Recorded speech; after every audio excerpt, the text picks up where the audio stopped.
ओम शांति।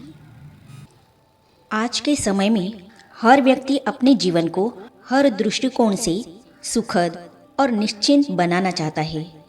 इस दौड़ में वह अपने जीवन के प्रत्येक पहलू शारीरिक, मानसिक, आर्थिक, पारिवारिक, सामाजिक और आध्यात्मिक क्षेत्रों में सुख की अपेक्षा रखता है।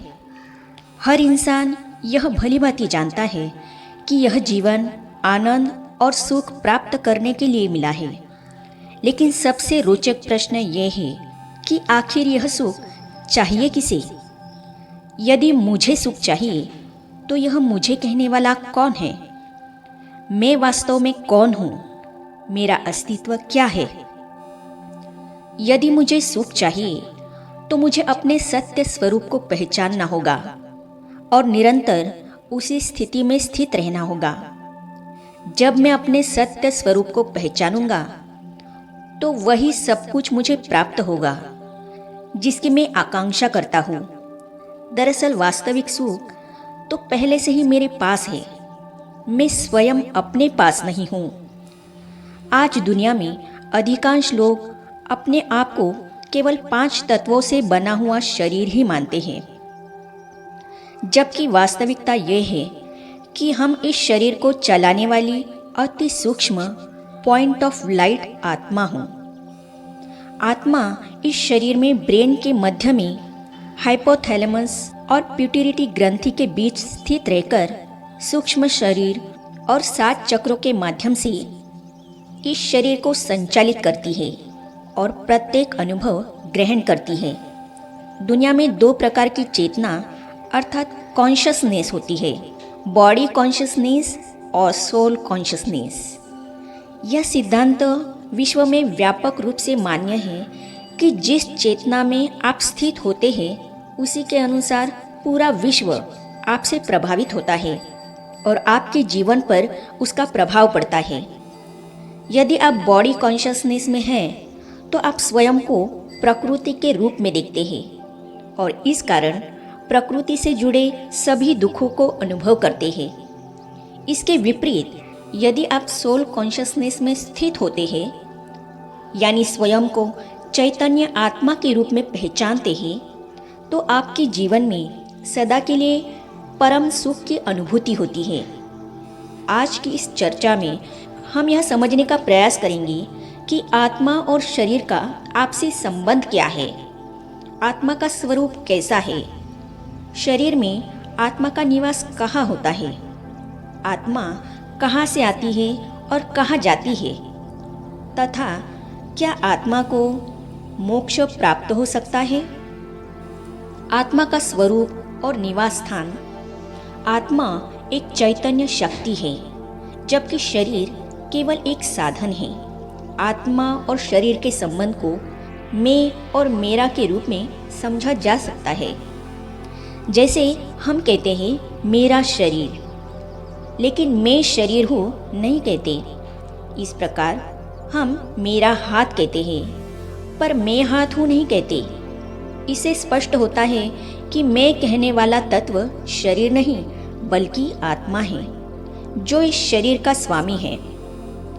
जिस प्रकार किसी व्यक्ति के हाथ में चाकू हो तो चाकू यह निर्णय नहीं लेता कि उसे सब्जी काटनी है या किसी व्यक्ति को नुकसान पहुंचाना है।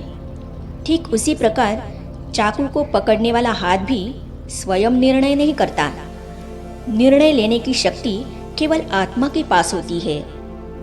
आत्मा का स्वरूप अति सूक्ष्म दिव्य ज्योति बिंदु के समान होता है। यही कारण है कि जब कोई व्यक्ति शरीर छोड़ता है तो उसकी स्मृति में दीपक जलाए जाते हैं।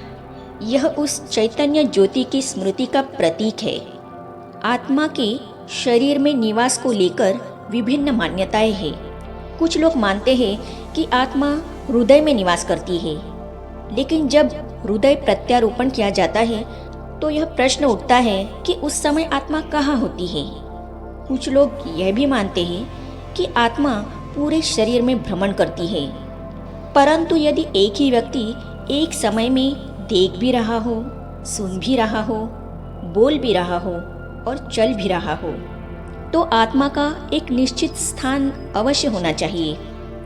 मेडिकल साइंस के अनुसार आत्मा का स्थान हाइपोथैलेमस और पिट्यूटरी ग्रंथि के मध्य होता है, जहाँ से वह स्नायु तंत्र अर्थात नर्वस सिस्टम के माध्यम से पूरे शरीर को नियंत्रित करती है। इसी कारण जब कोई व्यक्ति अपने भाग्य की बात करता है तो अनायास ही अपना हाथ मस्तक पर फेरता है।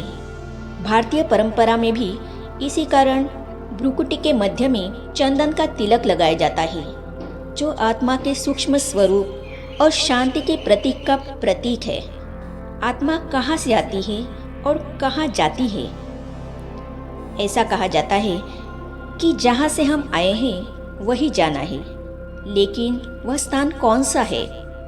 यदि हम त्रिलोक की अवधारणा को देखें तो आकाश के नीचे मनुष्यलोक स्थित है, जहाँ 5 तत्वों की दुनिया है और सभी आत्माएं शरीर धारण कर अपनी भूमिका निभाती है। इससे ऊपर सूक्ष्म देव लोक है, जहाँ देवताओं ब्रह्मा, विष्णु और शंकर का निवास माना जाता है। इन दोनों के ऊपर एक और लोक है, जहाँ केवल दिव्य प्रकाश फैला हुआ है। इसे परम धाम कहा जाता है।